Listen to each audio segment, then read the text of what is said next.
যার একটা ফ্লাইটের মূল্য হলো $5,00,000 আর আমরা $25,000 প্রাইভেট জেটেতেও ফ্লাই করব আর একটা $10,000 ফার্স্ট ক্লাস সিটেতেও আর একটা ব্লিমেও আরো অনেক কিছু। কিন্তু পৃথিবীর কিছু লাক্সারিয়াস প্লেনে যাত্রা করে কেমন লাগে সেটা দেখবার আগে আমরা পৃথিবীর সব থেকে সস্তা প্লেনে যাত্রা করব।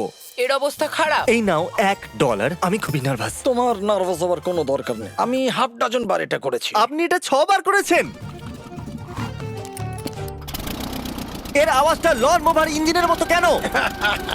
পৃথিবীর সব থেকে সস্তা প্লেনে যাত্রা করার সময় এসে গেছে। আরে না, আরে না, ও মাই গড, ও না, আমরা অনেক জোরে যাচ্ছি ভাই। Bye Jimmy. এটা আমার একদমই সেফ মনে হচ্ছে না। ওর ক্যামেরার সঙ্গে Wow! এক্ষুনি ধাক্কা লাগছিল, একটুর জন্য বেঁচে গেল। তুমি সিট বেল্ট বেঁধেছো তো? আপনি আমাকে শুধু বাঁচিয়ে রাখার দিকে ফোকাস করুন। আমি চেষ্টা করছি। ঠিক আছে, ও এখন হাওয়াতে আছে। চ্যানেলটা আমি নিয়ে নেব। আমি আমার ফুটেজ পেয়ে গেছি, চাইলে ল্যান্ড করতেই পারো। না, ও প্লিজ চলো, এবার চলো। ও আমাকে স্যালারি দেয়, একটু সাবধানে।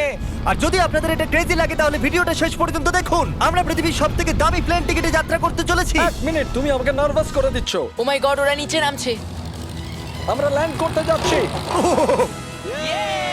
মাটিতে চলে এসেছি, আমরা বেঁচে গেছি। আমাদের পরের প্লেনের ফার্স্ট ক্লাস টিকিট হলো $1,000। তাহলে ব্যাপারটা এই হলো বয়স, আমি সমস্ত ফার্স্ট ক্লাস টিকিট কিনে নিয়েছি, তোমরা যেখানে খুশি বসতেই পারো। তোমার কি একটু মিরাকেল মিস্ট লোশন চাই? কেন? কারণ এটা ফার্স্ট ক্লাস ভাই, খুবই ঠিকই আছে। যত্ন।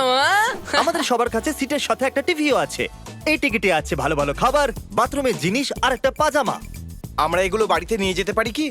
আর লম্বা ফ্লাইটের জন্য রিক্লাইন। এটা নিচে নেমে একটা বেডের মতো হওয়া উচিত। মনে হচ্ছে যেন কবরে আছি, বেশ ভালো হ্যাঁ, লাগলো। এটা সত্যি দারুণ। আর সব থেকে ভালো কথা, এই $1,000 টিকিটের সব থেকে বেস্ট পার্ট হলো আমাকে নোলেনের সঙ্গে কথা বলতে হবে না।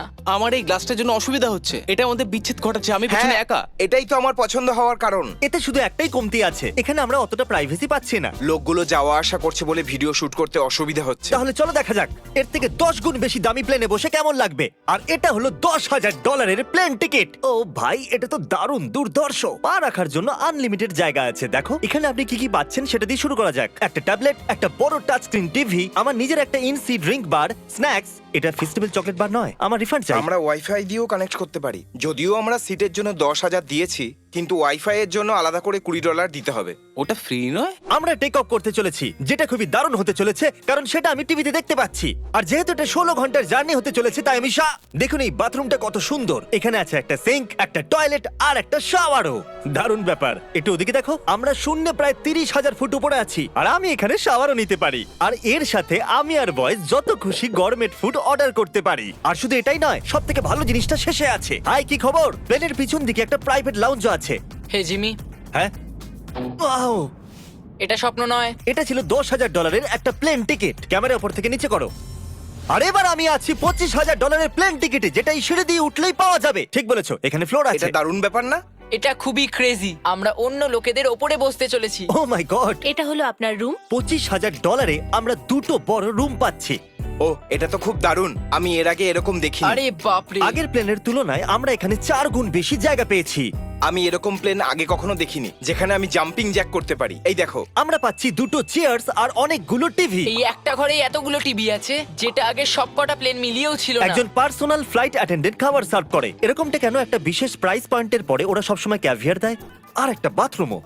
বলছি, কিছু বলতে পারি? এই বাথরুমটা আমাকে হতাশ করলো। এখানে কোনো শাওয়ার নেই, হিটেড ফ্লোরসও নেই, আর সাইজও অর্ধেক। আমার মনে হচ্ছে $10,000 ফ্লাইটটা বেশি ভালো ছিল। তোমরা কি একটা ফ্লাইটের জন্য এত টাকা খরচ করবে? আমি এটার পরামর্শ দেব না। আমি তো বলবো একটা